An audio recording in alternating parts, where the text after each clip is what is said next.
Olá, amigos do Gabarito Enem.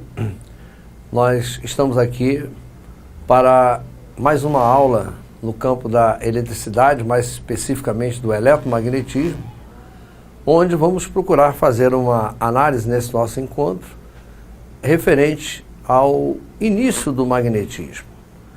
Procurar ter uma ideia de como se iniciou o magnetismo, como os fenômenos magnéticos foram observados, a cronologia dessa observação, as suas consequências, até os desdobramentos para os dias de hoje. De certa forma, não damos muita importância aos ímãs, nós não conseguimos enxergar o quanto eles fazem parte da nossa vida. Mas apenas para começar essa nossa aula, esse nosso encontro, eu gostaria de chamar bastante a sua atenção de que todos os equipamentos elétricos que estão funcionando à sua volta nesse momento, normalmente estão funcionando devido à ação de algum ímã movimentando-se num lugar apropriado, permite a geração de corrente elétrica que abastece todos esses sistemas elétricos que nós utilizamos, todos os componentes que existem às nossas voltas. Então, os ímãs, de uma forma geral, eles têm uma importância muito grande na nossa vida. Mas, como tudo isso começou? Bom, essa história, ela remonta lá ao século VI a.C., onde numa região lá da Ásia, região chamada Magnésia, foram encontradas pela primeira vez alguma coisa que eles imaginavam que fossem umas pedras, mas que tinham uma propriedade incomum. Que propriedade incomum era essa?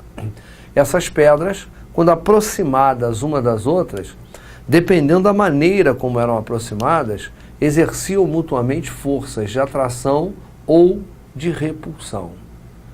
Hoje nós sabemos que isso que pensou-se inicialmente serem pedras eram os chamados ímãs naturais.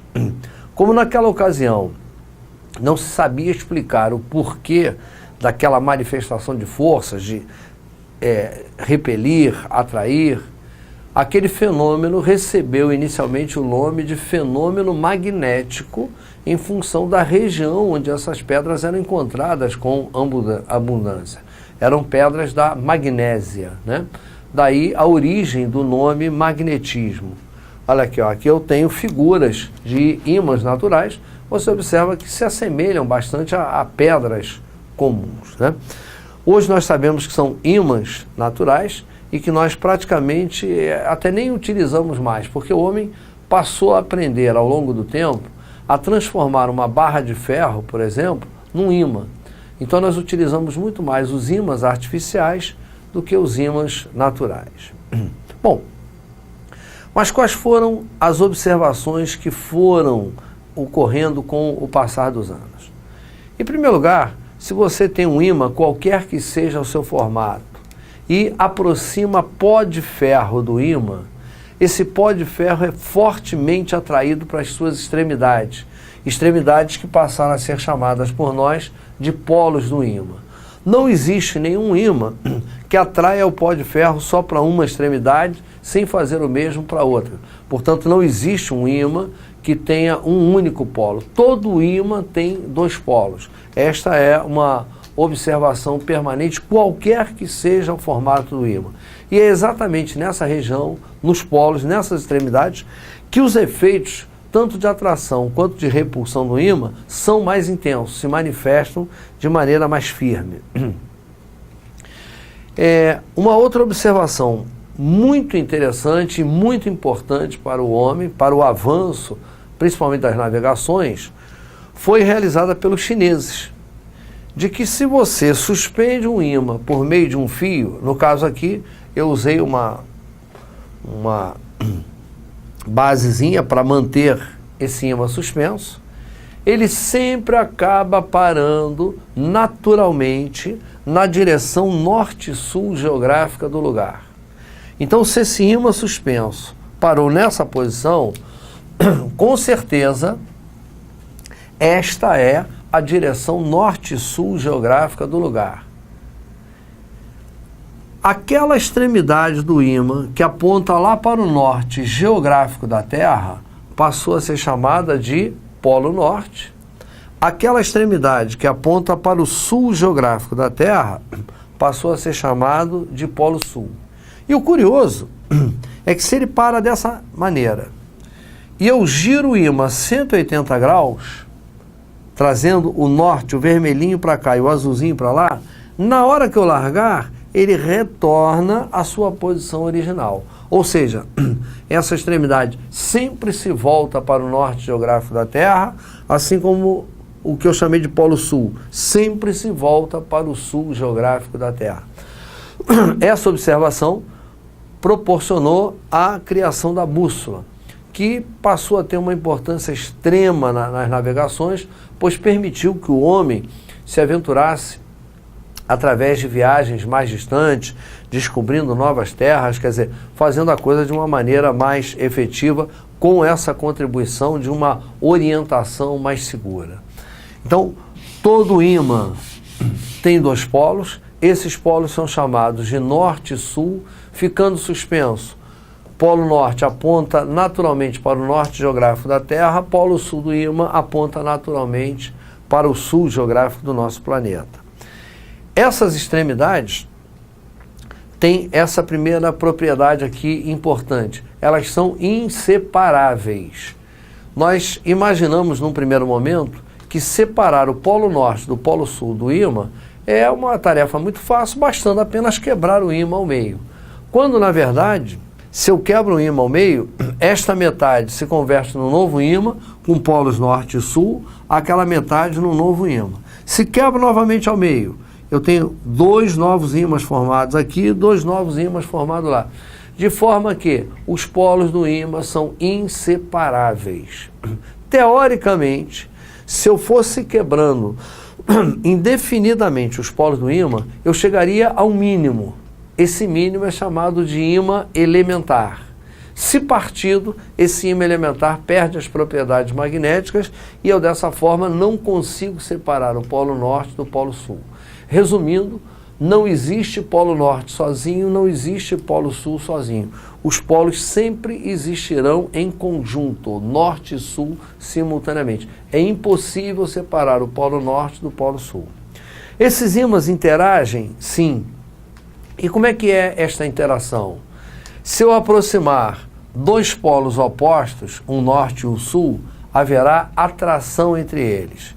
Já se eu aproximar dois polos iguais, sejam dois polos sul ou dois polos norte, olha lá, haverá repulsão entre eles. Resumindo, polos de mesmo nome se repelem, de nomes opostos se atraem. A essa altura você vai me perguntar, tá, ótimo, entendi, Eduardo, mas o polo norte corresponde a que tipo de carga? A carga positiva ou a carga negativa? Tira isso imediatamente da sua cabeça. Não há qualquer relação nesse sentido. Você querer fazer uma associação de polo sul com positiva ou negativa e polo norte com negativa ou positiva. Não há qualquer relação. Carga elétrica é uma coisa, magnetismo é outra. São conceitos diferentes. A única semelhança é que lá na eletricidade você viu que cargas da mesma espécie se repelem, de espécies contrárias se atraem. Aqui eu digo que há algo parecido. Polos de mesmo nome se repelem, de nomes contrários se atraem. E as semelhanças encerram por aí. Bem, uma das observações mais importantes que se realizou foi exatamente essa, realizada pelo dinamarquês Ørsted, que acidentalmente, é o que contam aí os livros de história, da história da física, havia deixado uma bússola nas proximidades de um circuito elétrico por onde ele estava trabalhando, fazendo lá os primeiros experimentos de desenvolvimento da eletricidade. E teve a felicidade de observar que toda vez que ligava o circuito elétrico, a agulha da bússola sofria um giro. Desligava o circuito, ela voltava ao normal. Como aqui, ó. Você está observando, essa agulha está perto do fio. Quando o interruptor está aberto e não há corrente, ela tem uma posição. Passou corrente, ela muda de posição. Então ele percebeu que havia alguma relação entre a passagem de corrente elétrica pelo fio e o posicionamento da bússola. Ele então, a partir dali, começou a afirmar: existe relação entre eletricidade e magnetismo. E isso representou um avanço muito grande para essas duas ciências, porque até aí a eletricidade seguia o seu caminho, o magnetismo o seu. E iam, né, em direções opostas. Até que a partir dessa observação pôde-se fazer essa junção das ciências e hoje nós as chamamos, na verdade, de eletromagnetismo. E da mesma maneira que se observou que a passagem da corrente elétrica pelos fios interferia na bússola, começou-se a busca do contrário. Será que um ímã, né, já que uma bússola é um ímã, é capaz de interferir na corrente elétrica? E essa foi uma das descobertas mais importantes que o homem realizou. Que sim, a partir de um ímã, nós podemos sim gerar corrente elétrica e hoje nós usamos corrente em larga escala graças a essa observação. A figura que aparece aqui ao lado mostra lá o fio, sem a passagem de corrente elétrica, a bússola numa determinada posição, e com a passagem de corrente elétrica, a bússola assumindo uma posição diferente. Quer dizer, a passagem da corrente pelo fio, de alguma forma, interferiu ali na bússola, gerou um efeito, de maneira que produziu a rotação da mesma. Bem, dentro dessa nossa análise, nós falamos aqui que os ímãs naturais foram os primeiros a serem observados, que esses ímãs naturais apresentam dois polos, polo norte, polo sul. Esses polos interagem entre si, estão sempre em conjunto, eles são inseparáveis. E disse também que hoje nós utilizamos muito mais os ímãs artificiais do que os ímãs naturais. Bom, é possível então que eu transforme uma barra de ferro num ímã? É. E qual é a razão para isso e de que maneira isto é possível? Na verdade, falando aqui numa linguagem um pouquinho mais simplificada, nós podemos dizer que o magnetismo ele se origina do movimento de rotação do elétron no átomo, o chamado movimento de spin. Isso faz com que nós tenhamos minúsculos campos magnéticos nos materiais. Se nós pegarmos um material como uma barra de ferro, por exemplo, comum, nós vamos encontrar no interior dessa barra milhares de campos magnéticos completamente desajustados, desalinhados, desorganizados, como procura representar a nossa figura aqui. Esses milhares de campos desalinhados, desorganizados, acabam não gerando nenhum tipo de efeito externo. Mas se eu coloco essa barra, por exemplo, nas proximidades de um ímã natural, ou nas proximidades de um condutor percorrido por corrente elétrica, esses milhares de campos que estavam aqui desorganizados se organizam e esta barra passa desta maneira a se comportar como um ímã. A soma desses milhares de campos magnéticos gera um efeito magnético externo. Esse processo de organização desses infinitos campos elementares é o que nós chamamos de imantação. Então eu posso, dessa maneira, transformar, por exemplo, uma barra de ferro num ímã e passar a utilizar esse ímã. Evidentemente que se trata de um ímã artificial, porque este processo foi realizado por ação de um agente externo. Esse agente externo pode ser um ímã natural, pode ser uma corrente elétrica, não importa, mas é algo que é bastante utilizado por nós no dia a dia. Então, esse é o processo que nós chamamos de imantação. Bem, eu tenho aqui alguns exercícios rápidos para que nós possamos fazer um bate-bola aí sobre o assunto, responder a essas primeiras perguntas e fazer algumas considerações. Então, a primeira questão coloca em análise o seguinte: quando o ímã em forma de barra cai e é partido ao meio, observa-se que ele caiu, quebrou ao meio. Eu separei o polo norte do polo sul? Não.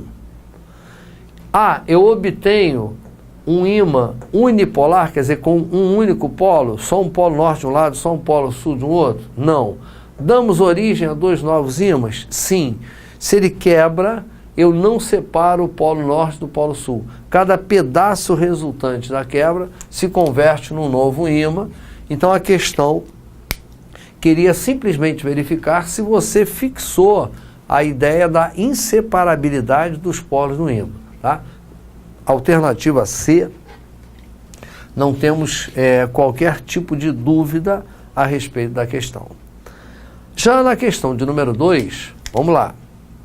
Um prego de ferro AB, o ferro, inicialmente não imantado, então vou lembrar que ele tem milhares de campos magnéticos no seu interior, só que esses campos estão desalinhados, desorganizados.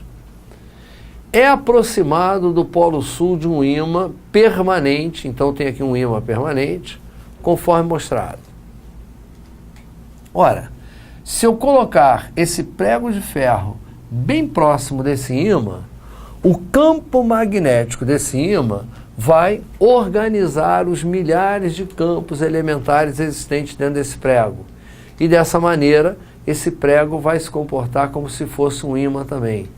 Aliás, eu vou lhe perguntar, se eu aproximo um ímã de um prego, o que acontece entre o ímã e o prego? Ora, você está cansado de saber que existirá uma atração entre eles. O ímã vai atrair o prego. Se o ímã vai atrair, significa que aqui se formou um polo oposto a esse, porque os polos opostos é que se atraem. Ora, se nessa extremidade do ímã permanente eu tenho o polo sul, é porque aqui em A, na extremidade A do prego, se formou um polo norte e, evidentemente, lá na extremidade B se formou um polo sul. Então, a imantação, neste caso, deu origem a um polo norte aqui e um polo sul lá, gerando atração entre o prego e o ímã. Então, nessa situação, forma-se um polo norte e o ímã e o prego se atraem. Eu tenho, então, aqui as duas palavrinhas que preenchem as lacunas. Então, vamos lá. Forma-se um polo norte em A. Evidentemente, forma-se um polo sul em B. Vamos lá. Forma-se um polo sul em A? Não. Sul em A? Não. Sul em B? Lá em B se forma um polo sul, sim. E o prego e o ímã se repelem? Não. O prego e o ímã se atraem. Forma um polo norte em A? Forma um polo norte em A? Sim. E o prego e o ímã se atraem? Sim. Então eu marco a alternativa D como alternativa correta. Então observe que a imantação ela tem um padrão. Se o meu ímã tivesse um posicionamento diferente, se aqui fosse o polo sul e ali o polo norte, e eu colocasse o prego desse lado aqui, extremidade B, extremidade A. Agora, nessa situação, aqui em A iria se formar o quê? Um polo sul, lá em B, evidentemente, se formaria um polo norte, né? De maneira que haveria atração entre o ímã e o prego. Qualquer que seja a posição que eu coloque o prego, ele será sempre atraído pelo ímã, né? Na medida em que uma peça de ferro e um ímã se atraem mutuamente, quaisquer que sejam os polos aproximados. Então nós temos aí o nosso exercício número 2 respondido. No exercício número 3, lendo o texto lá com cuidado, ele nos diz assim: 3 chaves de fenda que podem estar com as pontas imantadas, cujos extremos são X, Y e Z, são aproximadas do polo K de um ímã.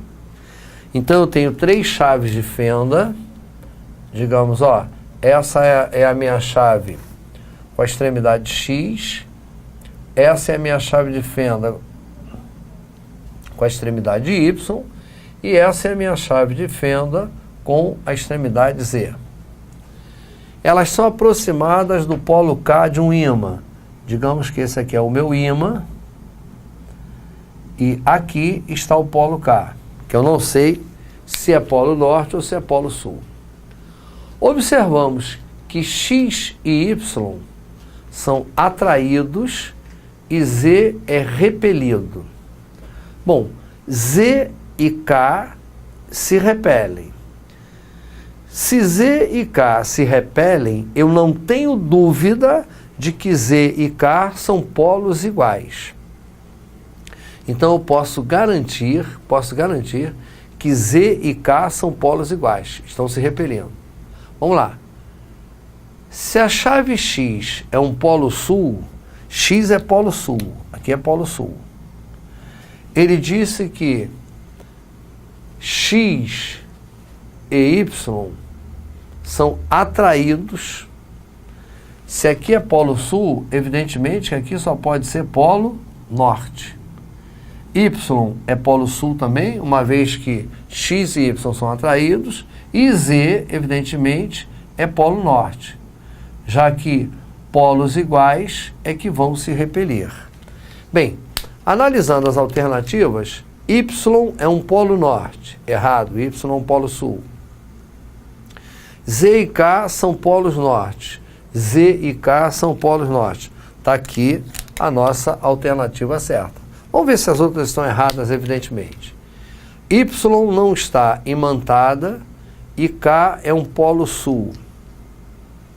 Olha, se aqui fosse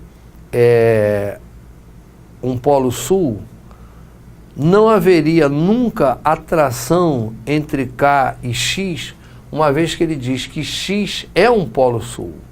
Então,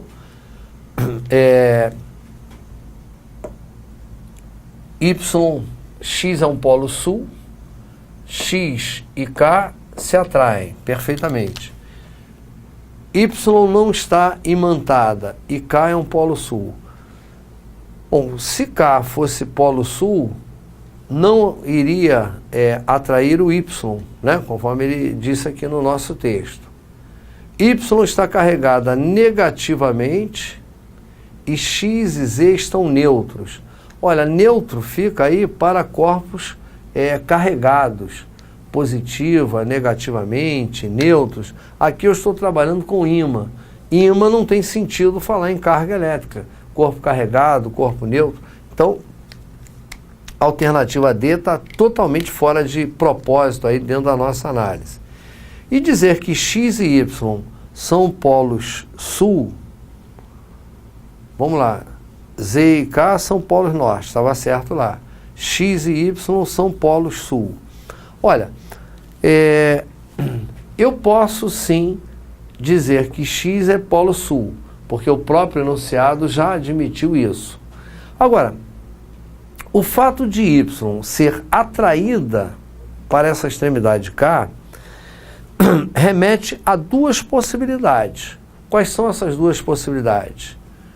Essa chave Y pode realmente ser um polo sul, e aí haverá atração, ou ela pode ser simplesmente uma peça de ferro. E se eu aproximo uma peça de ferro não imantada de um ímã natural, o que acontece entre o ferro e o ímã natural? Acontecerá atração. Então, dizer que Y é um polo sul vamos dizer assim, não é uma alternativa absolutamente correta. Y pode ser um polo sul, como não pode ser.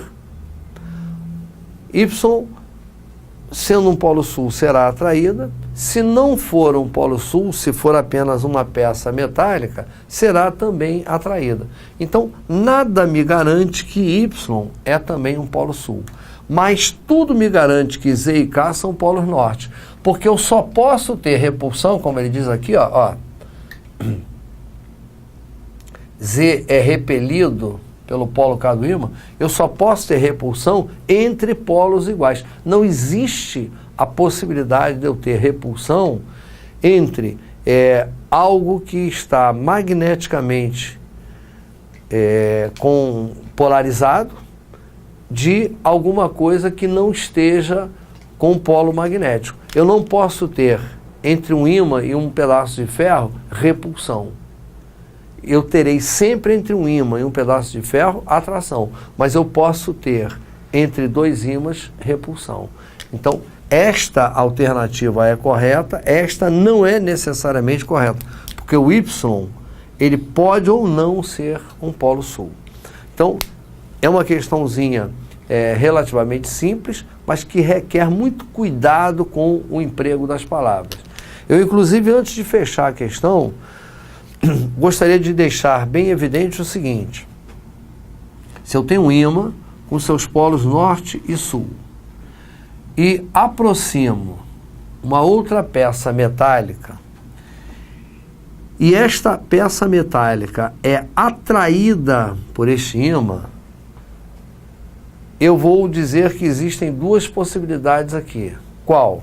Ela pode estar imantada e aqui ser um polo norte, daí haver atração, ou ela pode ser simplesmente uma peça metálica. Um ímã e uma peça metálica se atraem mutuamente. Já, se eu aproximo esse ímã desta peça metálica e ocorre repulsão, só há uma hipótese. Qual é? Este polo aqui é semelhante a esse, já que polos semelhantes é que se repelem. Se aqui é sul, ali é sul. Então, repulsão só pode acontecer entre dois ímãs, enquanto que a atração pode ocorrer entre dois ímãs ou entre um ímã e um objeto metálico. Esse seria um complemento para gerar um esclarecimento maior em relação à nossa questão. E a última questão colocada aqui diz assim: a Terra é considerada um ímã gigantesco que tem as seguintes características. Bem, antes de eu ler as características que ele menciona aí, eu vou analisar aqui o seguinte. Vamos imaginar o planeta Terra, polo norte geográfico lá em cima, polo sul geográfico aqui embaixo. Eu disse que se eu suspender um ímã por meio de um fio, por exemplo, ele vai acabar parando assim, alinhado com a direção norte e sul geográfica do lugar. E repito, essa extremidade que se volta lá para o norte geográfico da Terra, nós chamamos de polo norte. A que aponta para o sul geográfico da Terra, nós chamamos de polo sul do ímã. Foi assim que as extremidades do ímã foram batizadas. Falei ainda o seguinte: ele parou desse jeito. Se eu virar 180 graus e largar, o que acontece? Ele volta para a sua posição normal. Bom, por que o norte de todo ímã é sempre atraído aqui para cima? Porque aqui em cima, na verdade, está o sul magnético do nosso planeta. O sul de todo ímã é atraído aqui para baixo, porque aqui embaixo, na verdade, está o norte magnético do nosso planeta. Então, na verdade, o nosso planeta é um grande ímã natural, só que os polos magnéticos da Terra, observem com cuidado, são opostos aos polos geográficos. Esse é um cuidado que eu quero que você, candidato, tome. Lá onde eu tenho o norte geográfico da Terra, nas proximidades dele, eu tenho o sul magnético. E nas proximidades do sul geográfico daqui da Terra, eu tenho o norte magnético. Portanto, eu gostaria que não houvesse confusão. E eu vou registrar aqui no cantinho para que nós possamos analisar. Onde eu tenho norte geográfico da Terra, eu tenho sul magnético. Onde eu tenho sul geográfico da Terra, eu tenho norte magnético. Agora sim, nós vamos fazer a leitura. O norte geográfico está exatamente sobre o sul magnético? Não. Não há essa firmeza de posições. Eles estão próximos, relativamente próximos um do outro, mas exatamente sobre não, e aí a afirmativa fica errada. O norte geográfico está exatamente sobre o norte, não está exatamente e não é o norte magnético. O polo norte magnético está próximo do polo sul geográfico. e o polo sul magnético está próximo do porte norte geográfico. Nós temos a alternativa C como alternativa correta, então, para essa que é a questão sobre a polarização tanto magnética quanto geográfica do nosso planeta. Vale a pena ressaltar que, em relação ao planeta Terra, o eixo geográfico e o eixo magnético têm uma ligeira inclinação. Essa inclinação varia um pouquinho de um ponto para o outro, mas em torno aí de 15, 17 graus é mais ou menos a inclinação magnética da Terra em relação à inclinação geográfica. Quando uma bússola é, na verdade, liberada, ela se alinha com o eixo magnético e não com o eixo geográfico. Portanto, aqueles que precisam fazer determinação de local com muita precisão, precisa fazer um ajuste entre esses eixos geográfico e magnético. Hoje, na verdade, eu diria que praticamente ninguém mais faz uso de bússola, porque a gente dispõe de um sistema aí de satélites, o GPS, que é muito mais eficiente para a localização, para dar direcionamento, né? Então, amigos, dessa maneira, nós concluímos esses exercícios sobre esse primeiro encontro nosso relativo ao magnetismo, que trata aí de considerações iniciais, e esperamos num próximo encontro avançar um pouquinho mais no conhecimento dessa ciência. Um abraço a todos, obrigado e até o nosso próximo encontro.